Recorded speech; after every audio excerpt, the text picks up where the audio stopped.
Thank you so much. It's such a pleasure to have the opportunity to speak to you today. Thank you to HHT Canada for inviting me. Today, I'm really going to focus on a specific aspect of HHT, on the bleeding aspects of HHT, and spend quite a bit of time talking about how we treat nosebleeds in HHT currently, and also what novel therapies are really coming down the pipeline in 2022. First, I'm going to start with running through just a little bit of background about HHT and how we diagnose it. Then I'm going to speak a little bit about the International HHT Guidelines, because they really set the groundwork for the current therapies for nosebleeds in HHT, from first-line treatment to advanced treatment. And then I'm going to spend the last part of my talk talking about novel therapies and how they are developing right now and what to expect in the next few years. So HHT, or hereditary hemorrhagic telangiectasia, is a genetic disease, a hereditary disease that's characterized by abnormal blood vessels. So the small ones are called telangiectasia, and I've demonstrated some of the typical ones here on this slide. As you can see, the red spots on the lips and the tongue here, and also on the finger. And I use these photos because the telangiectasia are quite easy to see, but sometimes it's much more subtle than this. Sometimes someone might just have one little spot like this on the back of their hand and nothing else. So it can be quite subtle at times.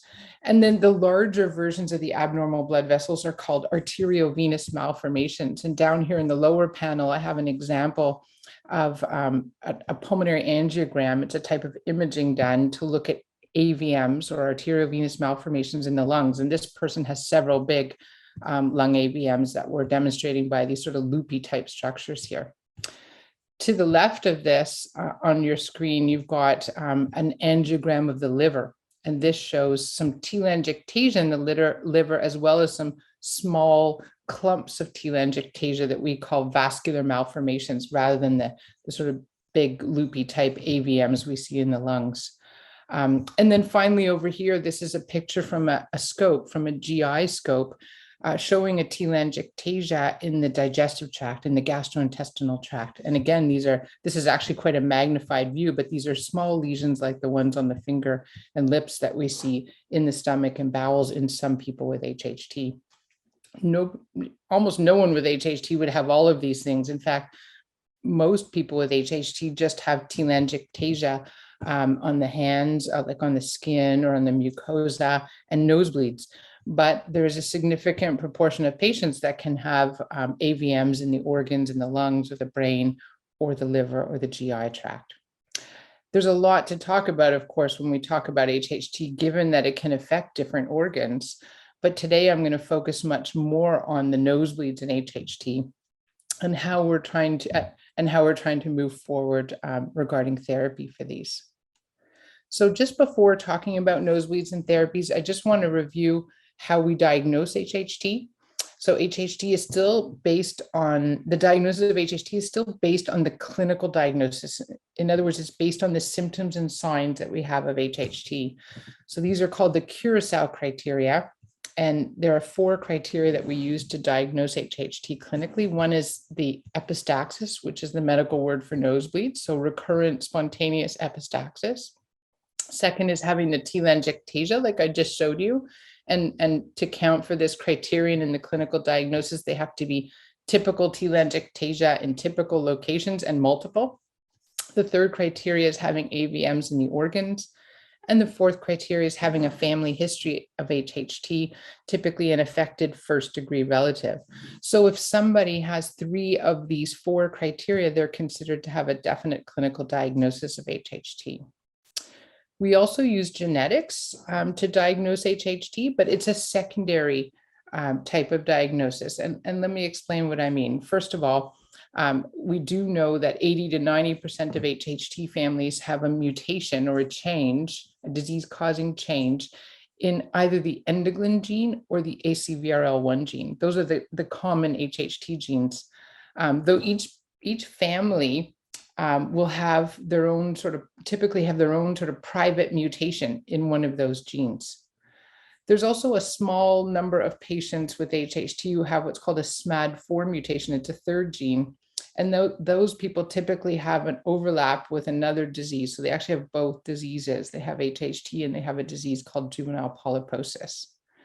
And so when do we use genetic testing in HHT? We typically use it to confirm or rule out disease in an asymptomatic at-risk patient. So that's a bit of a mouthful, but what that means is when we diagnose HHT in a person, then if they have kids, brothers, sisters, parents who have nosebleeds, then we'll often be able to diagnose those other people clinically. So all, that initial person who we call the index case, once we confirm they have HHT, well, all of their family members have a 50% chance of having it. And so the ones in the family that have nosebleeds, we'll try and diagnose those clinically, but the ones who have no symptoms, those are the ones where the genetic test is going to be helpful. Because some people don't have symptoms until later in life. Like, for example, they may not have nosebleeds until later in life, but they already have the disease and can have it in the organs. So the process that we use to diagnose patients with HHT is first we use the clinical criteria for the first person that we see, and then we confirm the HHT diagnosis. And then in that person, we'll go looking in there. We'll arrange for them to see a genetic counselor, and the genetic counselor will arrange a blood test where we'll look for the specific gene mutation that causes their HHT. And then once we've identified that, that's their family's mutation, and we can test the other people in the family who don't have symptoms to make sure that they don't have HHT. So I always like to start with this because it's so, there's still a lot of undiagnosed HHT out there. So I think the awareness about how to diagnose HHT is super important. Okay, this is a picture of the panel from the International HHT Guidelines, which was actually hosted in Toronto in the fall of 2019, and we had 50 plus experts and patients from 15 countries who came together to develop the second International HHT Guidelines.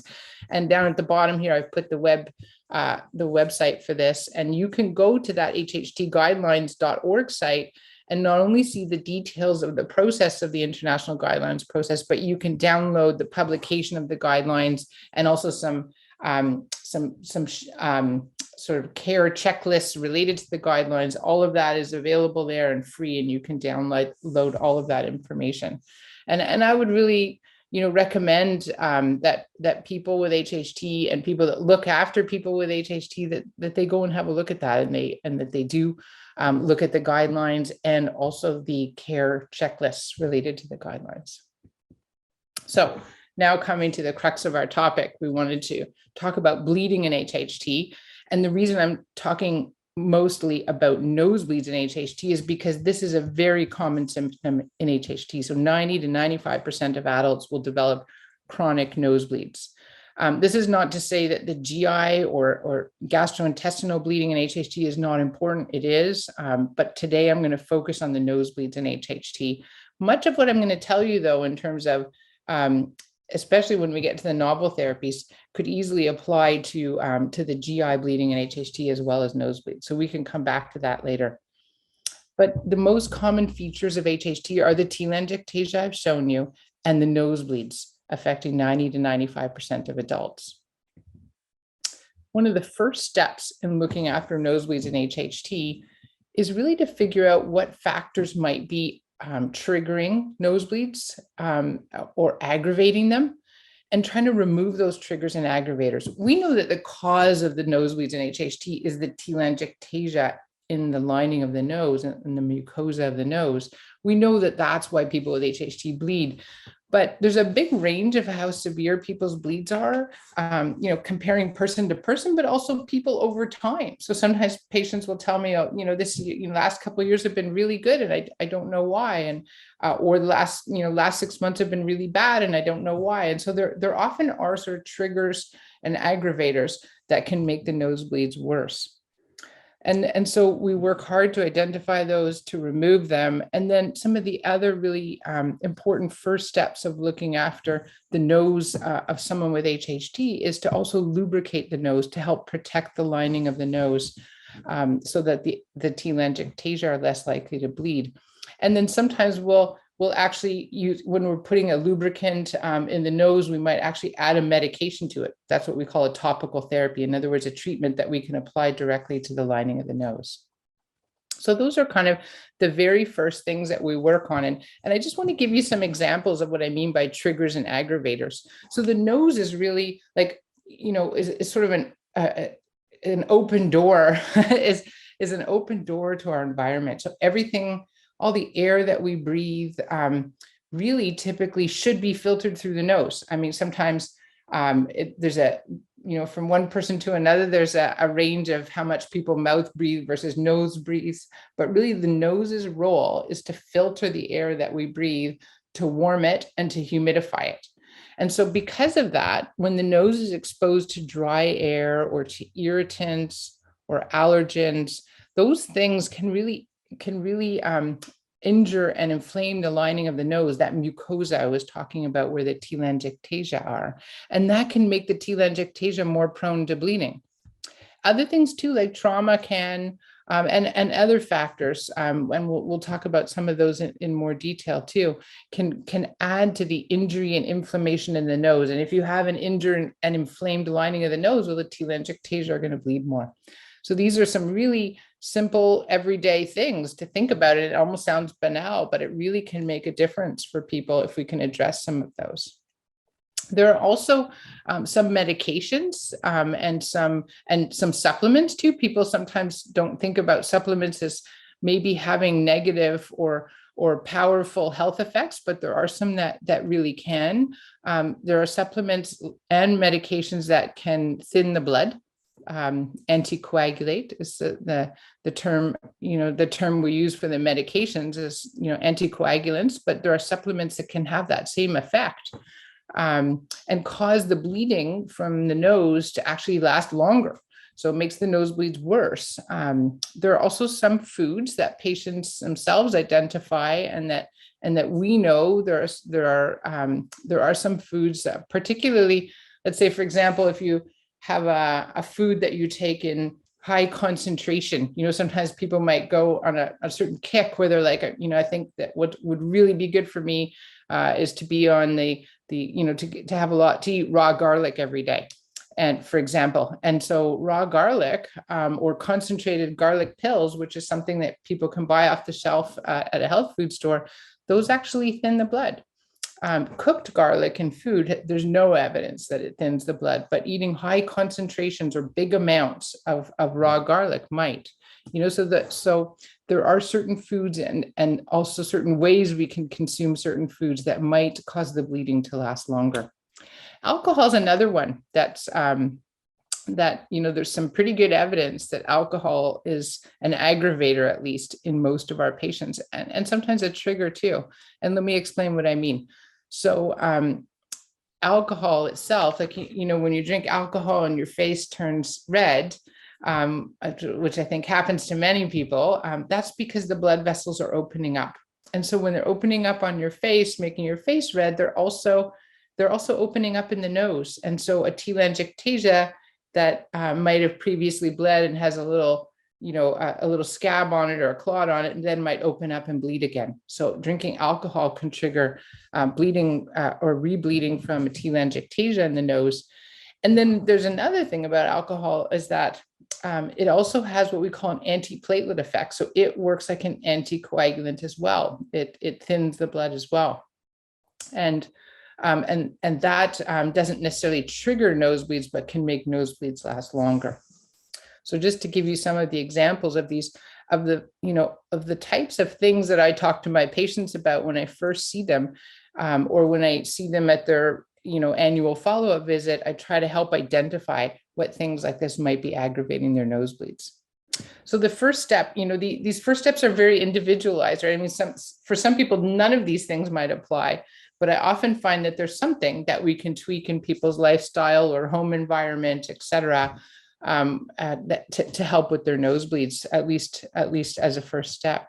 So for example, humidifying so how do we manage these triggers and aggravators? Examples are humidifying the home or avoiding irritants like smoke or smoking, pollution, perfumes, etc. This is not meant to be an exhaustive list, but just to give you some examples. Reduce exposures to allergens, like if people are allergic to dust, then we try to, give them some advice on dust, on how to reduce dust exposure in the home. If people are allergic to animals and they have pets in the home, we try and work through that as well, because that could be constantly irritating the nose.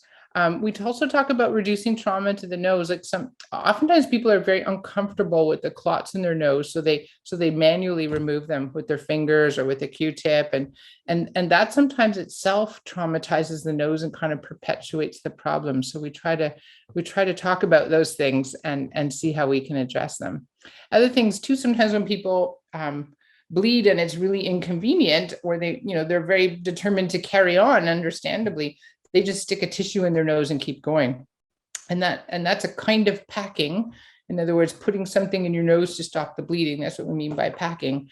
But putting tissue as a packing in your nose can actually be quite hard on the lining of the nose. It sort of tears at the nose and can leave little particles behind. So that's a trauma to the nose to use tissue. And we usually recommend that if someone is going to put something in their nose, that they use like medical gauze instead, for example. And then even some treatments that are maybe effective for other causes of nosebleeds, like for people that don't have HHT, like cauterization, well, those things can be traumatic for the nose of someone with HHT.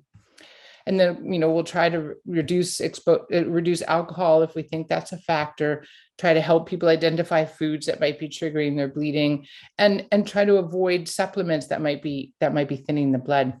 I have a number of patients I've seen over the years who started on things like omega-3 fatty acids, for example, because, someone close to them said, hey, you should take these because they're good for your blood vessels. And that would be true for people that have other kinds of blood vessel disease, not the HHT kind. So when people have like hardening of the arteries, omega-3 fatty acids are maybe a good supplement to take. When someone has HHT, though, not so much, because omega-3 fatty acids, they work by thinning the blood, really. So those types of things, we try to make sure not to miss those, because if we can stop an omega-3 fatty acid, someone's nosebleeds might improve by 50%. And then once we've kind of done, and as I said, this isn't meant to be an exhaustive list, but just wanted to give you some examples. Once we've sort of worked through those things, we also will then talk about using a nasal lubricant, which usually means like a saline, like a salt water-based gel. Some people like a gel, some people like a spray, but we try to recommend, at least as first line, of something very kind of gentle and natural, like a salt water-based one. Also, some people prefer using something like polysporin ointment, or even Vaseline as a lubricant, because those actually stay longer in the nose than some of the gels do. But we often say, like, if you haven't tried anything, try that. We suggest people try the saline-based gels first, because that would be typically my first advice as a lubricant. And the idea is to put it in the nose morning and night to try and keep protecting the lining of the nose and helping it heal. So what do we do if those first steps don't improve the nosebleeds enough? So then we have kind of two big options that we consider with our patients. So the box on the left is talking about pills or a medication that we can recommend for to help reduce the nosebleeds in HHT. And the box on the right is talking about treatments that are done through by an ENT physician to go and burn the lesions in the nose, basically. And they're different types of cauterization, not the cauterization I was just talking about, which is sort of typical electrocautery, but this is more like laser treatment or radiofrequency ablation or sclerotherapy, electrosurgery. So these are more advanced types of cauterization of the nose that are that are types that have been shown to be beneficial in some HHT patients. And so at this point, it's often a discussion that we'll have with our patients, and to say, okay, we have a few options from here. Your nosebleeds are still bothering you. We can consider trying oral tranexamic acid. So it's a pill that you take 4 times a day that helps the blood clot faster during a nosebleed. So the idea is that it slowly reduces the duration of the nosebleeds, And that over time, that also means the nose has more time to heal between nosebleeds. So this is this recommendation of trying oral tranexamic acid, and also what I'm going to talk about next, the ablative therapies. These are both recommendations from the International HHT Guidelines. So this is like step 2 of looking after the nose. You talk about whether are we going to go with a pill, or should we consider getting an ENT, an ear, nose, and throat specialist involved, one who has expertise in HHT, to talk about some of these sort of endoscopic or surgical therapies. So the advantage of the oral tranexamic acid is it's a pill. It's pretty easy to take. It's pretty well tolerated. It helps in most patients to reduce the severity of their bleeding. And it doesn't traumatize the nose in any way, and it doesn't require like additional visits to the hospital for procedures or that sort of thing. The downside, there is a small risk, but it's there, but it's a small risk of having blood clots form in other parts of the body, so unwanted blood clots. And so we always sort of individualize the decision about whether to give tranexamic acid or not to the patient. So, there's some people who are really good candidates for tranexamic acid, like they have no other risk factors for blood clots. We've, by the way, seen them and checked for their organs for other HHT, specifically, for example, lung AVMs. We always want to make sure we check for those and treat them before we put someone on tranexamic acid. So if we've sort of checked all the boxes, and this is someone who would be really low risk for tranexamic acid, then that's often something that patients are interested in trying, because usually within a couple of months, you know how much it helps you. And as I said, it's a fairly easy therapy to start on. The other option is the ablative therapies, or the surgical endoscopic therapies. And there are multiple different therapies that have been studied in HHT and reported with a kind of a range of results.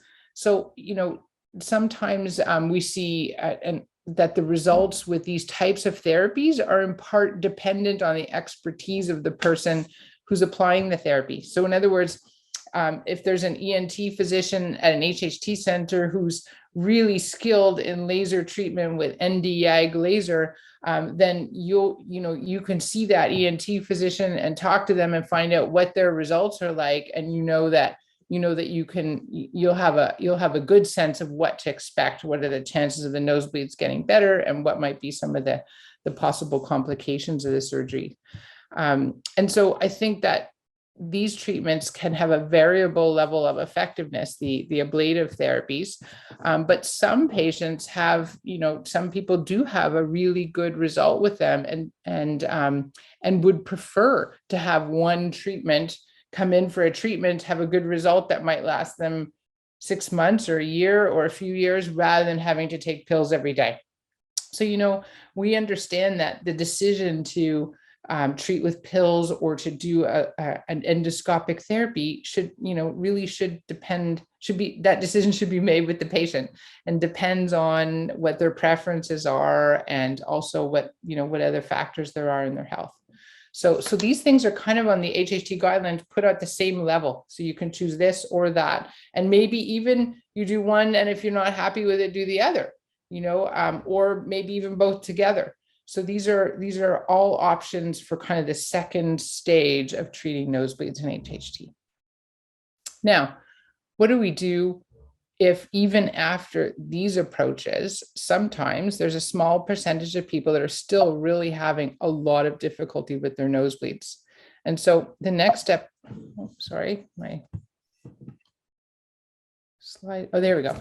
The next step, or as I said here, step 3, is we consider this when the nosebleeds are not improved enough with step 1 and 2. Okay, so someone might have done all those first things that we talked about, be on tranexamic acid, have had laser therapy, and yet they're still struggling with their nosebleeds. That's a small, as we get further along in the steps, it's a smaller and smaller proportion of patients that need this further advanced therapy. But there certainly are some people that we reach this point of wanting to recommend this next level of therapy.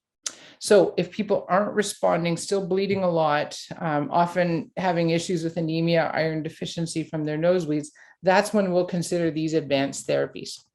So again, we have sort of two different types of therapies that are on similar footing, or at least we kind of discuss them at the same time with patients and try to make, again, an individualized decision that's right with for the patient. So on the left side, we have, again, the sort of medical therapies like we had on the previous slide, though this time we call it a systemic anti-angiogenic therapy. And it's an intravenous, that's why I wrote IV here. The main medication that's available right now is intravenous bevacizumab, also known as Avastin. Many of you will have heard about this before, and it is a drug that's was identified probably almost about 15 years ago now to be a drug of interest in HHT. And the idea is that it was the first drug that we realized could actually go and act on the disease in HHT, not just like slow down the bleeding or make the blood clot faster or plug the nose or block an AVM, but could actually go and address the abnormality in HHT, which is abnormal blood vessel formation. So that's why it's called an anti-angiogenic therapy. Angio means blood vessel, genic means growth, anti-angiogenic means a medication that is trying to reverse abnormal blood vessel growth.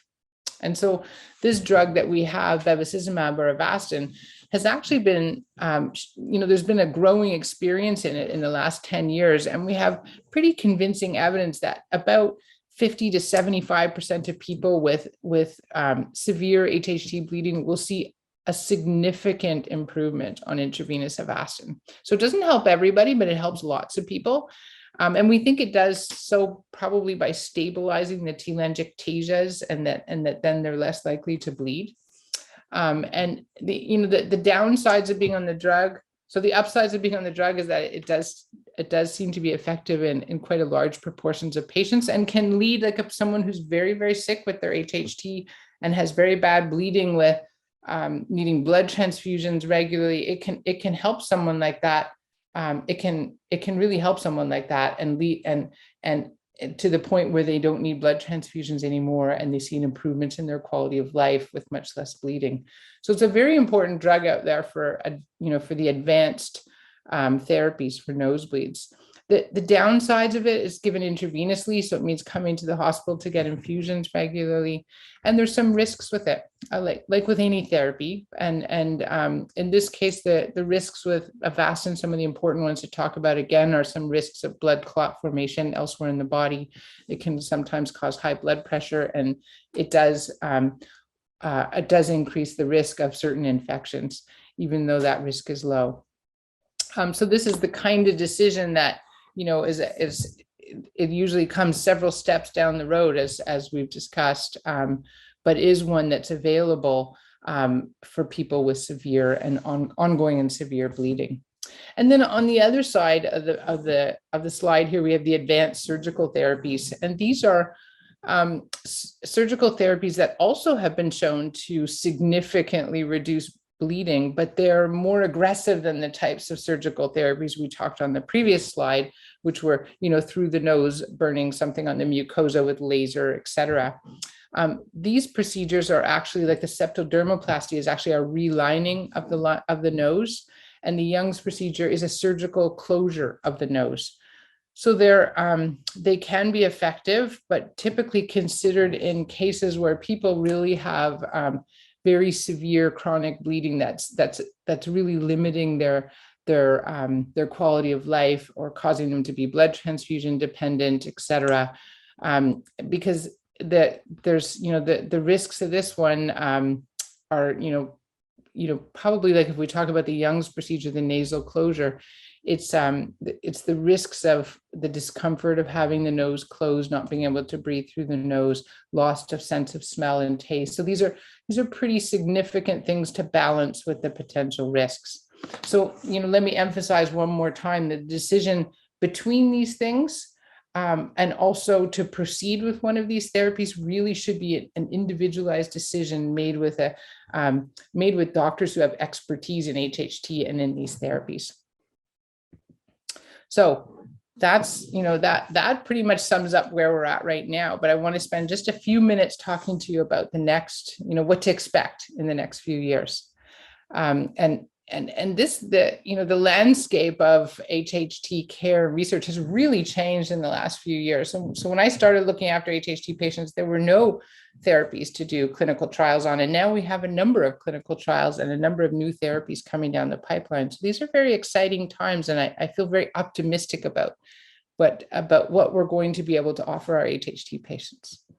So just to come back to, just to come back to the basics of HHT for a minute, I want to use this to explain how we're developing new therapies. So, coming back to the typical telangiectasia, which I've shown you a few times now, and knowing that the telangiectasia and arteriovenous malformations, they're basically the same kind of lesion, but different in size. Okay. And in order, in order for us to find therapies that are going to change the disease, that are going to change the, stop the disease process, stop telangiectasia and AVMs from developing and stop them from bleeding, we need to really understand the lesion itself. We need to understand these abnormal blood vessels. So this is just a picture of what a normal blood vessel looks like, with arteries branching down to capillaries and then blood going through to veins.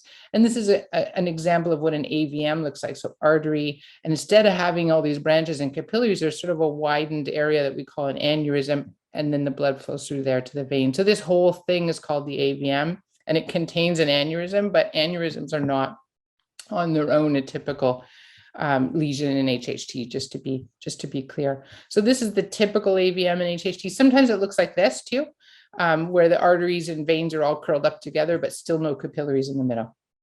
So those are what the typical lesions in HHT look like. And if we wanted to now go and say, okay, we want to understand this blood vessel, let's drill down a little deeper. So the next picture I'm going to show you is really sort of a cross section through here, through the artery that we call the feeding artery of an AVM. And so when we look at a cross section of a blood vessel, the aspect that is most interesting to us in HHT science is the lining, the inner lining of the blood vessel, and that's called the endothelium, and it's made up of endothelial cells.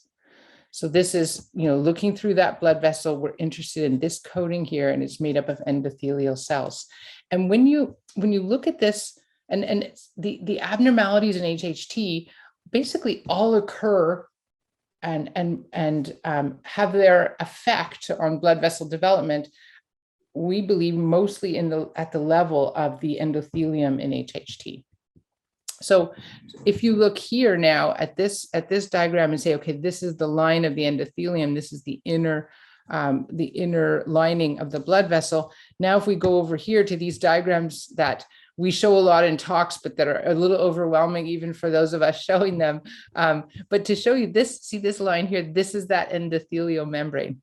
Okay, so now we've drilled down from the AVM to the blood vessels and now to the endothelium. And at the endothelium is where we're understanding all the secrets of HHT. So you don't need to see what all the details are here, except to understand that these are a bunch of molecules that are important in HHT, and that together, when one of them's altered, like when there's a mutation in the endoglin gene or the ACVRL1 gene, this set of pathways malfunctions and leads to AVMs developing. So this is, without going into the details of it, this is, this is a recent publication in 2021 by Snodgrass et al. And I think this is a really nice picture of what we know so far about the mechanisms in HHT. And I show you this so that I can also show you that both Snodgrass and also Philippe Marambeau have recently published diagrams where they're showing not only what molecules are involved in HHT pathogenesis, as we call it, which is development of disease, but also how those molecules might be targets for drugs. So this is all these words in red, these are all drugs that could target different elements of the HHT pathways and affect the disease progress. So this is that's Snodgrass's with his list, and this is Philippe Marambeau with his list, a bunch again of medications here, that are medications, some of which we're using, some of which I've talked to you about today, and some of which are in clinical trials. But I show you this so that you understand that we're using this target, this search for targets in HHT to help get us to move towards therapies, new therapies for people with HHT. So when we find a target, a molecular target, there are two ways that we might be able to target it with a drug. One is if there's a drug already available that could be used, that's called repurposing. And that's, in fact, bevacizumab is an example of repurposing, because it's actually a drug that was used for cancer and is used for cancer treatment. And secondly, the second option is that we actually develop a new drug to address a target. And I would tell you that both of these things are ongoing right now. And then once we have these drugs that whether they're repurposed or new, we need to test them out in models, and specifically HHT models in the laboratory, to see whether they might be effective or not. And in fact, in the last 10 to 20 years, there have been a number of scientists who have developed HHT mouse models and cellular models and other laboratory models to help us do this. And so this is happening in reality. When we find a new drug, people are collaborating with scientists in the field to say, hey, we need to test our drug in your model. Can we do this?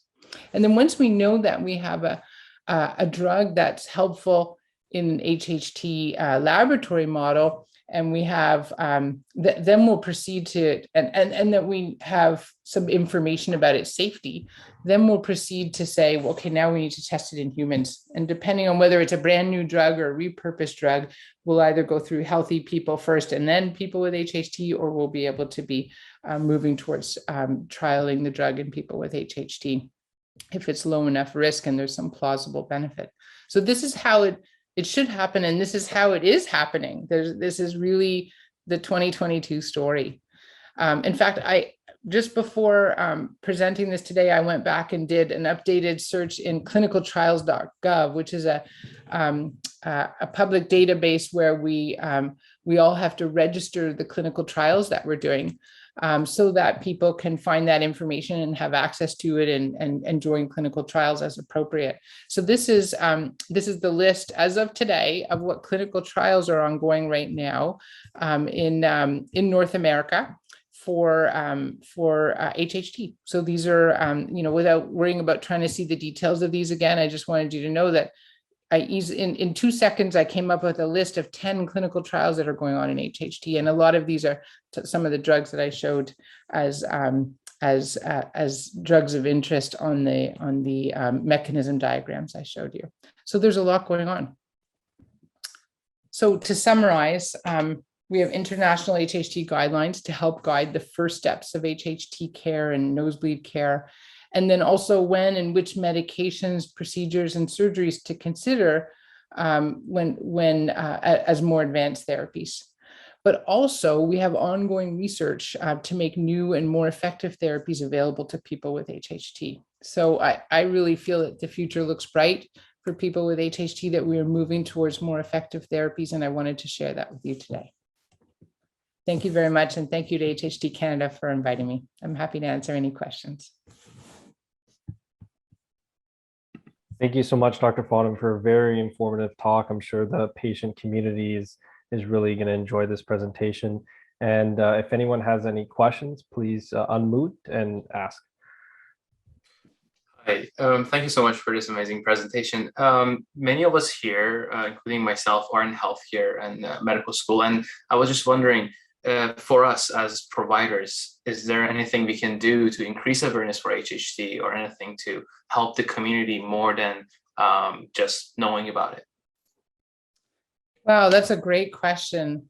I think that it's something that really needs a multi-pronged approach to increase awareness. And I think that, HHT Canada is doing a really good job of educating patients with HHT, and also, general population about HHT. I think spreading the word about the HHT guidelines is really important. And we made it one of the reasons we went to all the efforts of setting up the website that I was telling you about, and getting open access to the publication and making the care checklists was to help increase awareness and to make it really accessible to patients and to their healthcare workers. I have to say though, it's a real challenge to teach, like, when we think about awareness, and I think about it as a doctor, I think about how do we educate every doctor, dentist, and nurse about HHT, and that's been sort of something I've been working on for pretty much my whole career, and I think we're making progress. But it's a challenge because there are 5,000 rare diseases, and it's hard to figure out how to take every family doctor and say they must know about this as well as and this amongst the 5,000 rare diseases. So how do we do that? One of the things I feel that has been really helpful is to educate healthcare workers through patients. So I think that a doctor learns really well about a rare disease when the patient's sitting in front of them. And the patient tells them about the disease, or they have to read about the disease, or they have to call up an expert about the disease. So we give our patients this HHT wallet card. And I think that's been a really great way of reaching out. It says what the disease is, some websites, our contact info, and then the detail about that patient's disease. And I think that's been a really good way to engage doctors in really learning about people's disease. So, I've given you a bunch of different answers. I'm giving you one perfect one, but I think it's about communication. We need to talk about HHT. We need to we need to make clear information available about how to look after people with HHT. And I think those are some of the things that we've been able to do, the medical and scientific community, in concert with HHT Canada and with patients. Wonderful. Thank you so much for your answer. Hi, Dr. Faughnan. Thank you so much for your presentation today on the treatment standards and with new treatments coming in. My question was about the potential costs surrounding these kinds of treatments, and the potential costs that might be passed along, I guess, to the patient. So for most of the medications you spoke about today, do you know if they're going to be OHIP covered, or if the patients are going to have to sort of make the financial arrangements themselves? That's a great question, and it's always sort of a work in progress to get medications covered by OHIP and other funding organizations, but there are sort of paths through which we do that. So when we have a medication that we take to a clinical trial, and if we can show in the clinical trial that the medication is effective, then we're in a position to have the government to apply to the government for them to cover it. And so, for example, though bevacizumab or Avastin, the intravenous one I was talking about, is a very expensive drug and it's not routinely covered by OHIP. But because there's enough published experience about it, and because we published the guidelines saying, hey, this is a recommended treatment, I can actually write to the government and ask them to cover it on a compassionate basis. And we've had pretty much 100% success at doing that. So there's nothing of these medications presently that's kind of routinely covered by the government. But there are options for us to get coverage for our patients for almost all of them. And I think that will continue to develop as we continue to do clinical trials and demonstrate that the medications are effective. Perfect. Thank you so much. I think that information will really help inform patient decisions where they're sort of coming to make the decisions about which treatments to get and which ones not to get. So thank you so much. You're welcome. And I agree with you. And sometimes I think that people assume that they can't get a drug in Canada. And I've heard people say that, oh, you can't get Avastin in Canada, but it's really not the case, As I said, I've had 100% success in getting it covered for my patients. So if you think that you need, if someone out there, you're listening to this and you're thinking, well, I was told that I couldn't get this drug. Well, come to it, come to an HHT center and let us help advocate for you to have that covered, because I think we can do it. Perfect. Thank you again. Thanks.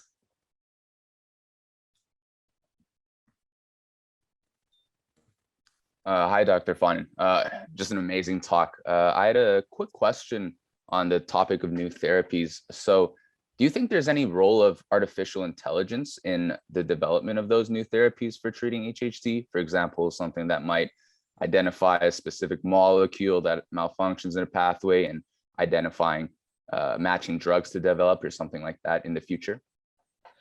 I think there probably is. Like, I think that there's, it's not an area I know a lot about, artificial intelligence, but I do know that that there are certainly some approaches, some similar type approaches that are used for identifying therapies in HHT and other diseases, sort of high throughput screening type techniques. It has been a bit of a challenge in HHT in that we don't have an easy, what we call like an easy assay to, a test in the lab that says, yes, someone's HHT is getting better or not. It's more of a clinical assessment, but that's evolving over time. The other thing is that, one thing that we really haven't developed enough, and that I think is a real priority for research in the coming years, is to have imaging of the small lesions in HHT, like the Telangiectasia, to have sort of micro imaging of those, and also to image organ HHT when we're treating with a novel therapy. And I think that we may be able to use different types of machine learning, artificial intelligence, et cetera, to help us analyze the kind of enormous amounts of data, in fact, that we could generate from imaging of all of the different lesions in someone with HHT, and whether or not those lesions are responding to therapies. Does that answer your question, considering I don't know very much about artificial intelligence? No, that makes a lot of sense. That was very insightful. Thank you so much for your answer. Thanks, a pleasure. Hi, Dr. Faughnan. I actually had one question. First of all, thank you for the talk. It was very informative. So I was wondering if you've come across many HHT patients with hypertension. I can imagine that these hypertensive drugs like vasodilators or blood thinners would increase the severity of HHT symptoms. So Wow. how would you Great treat question. both without risking the other? Yeah, great question. So first of all, hypertension isn't very common in HHT. I don't know, in fact, whether some people with HHT might have some. There's long been a theory that people with HHT, or at least some subgroups of people with HHT, are protected maybe from hypertension and cardiovascular disease. This is not a proven thing, but there's been a theory about this. And I can certainly say I don't have very many HHT patients with high blood pressure or hypertension. But two important things about it. First of all, it can make the nosebleeds worse if someone with HHT has high blood pressure, if it's not treated. So that's probably the single way that it comes up the most in our clinical care, is that someone has poorly controlled or not yet diagnosed high blood pressure, and that's making their nosebleeds worse. So once we control their blood pressure, nosebleeds get better. The second part of your question about whether the medications we use in HHT might, for hypertension might aggravate HHT bleeding, most of them do not. And that is something over the years that we've questioned too, but the clinical experience is that they tend to be quite well tolerated. The issues we have the medications we have more trouble with related to cardiovascular disease are, aspirin and antiplatelets, et cetera, and blood thinners. But the antihypertensives have generally been well tolerated in HHT patients.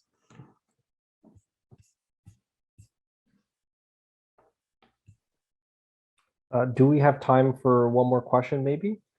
I do. I'm okay. So if anyone has any last questions, please go ahead.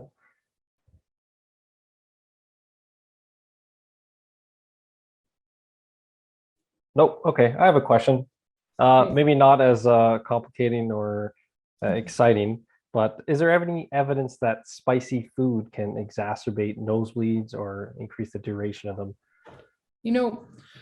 I think for some people it does. And, I think that in the same way that I was describing people getting red in the face when they drink alcohol. I think sometimes when people get very red in the face from eating spicy food is another example of the, blood vessels really suddenly opening up, and maybe that will trigger a nosebleed. I would say though that it's not, what we've kind of said to our patients is we don't want to give you a big long list of things you can't do unless we actually know that they're a problem for you, and diet is really like that. I think that, other than alcohol there and the concentrated raw garlic, as I was speaking about, there are very few things on the dietary side that we're sure are an issue in everyone with HHT.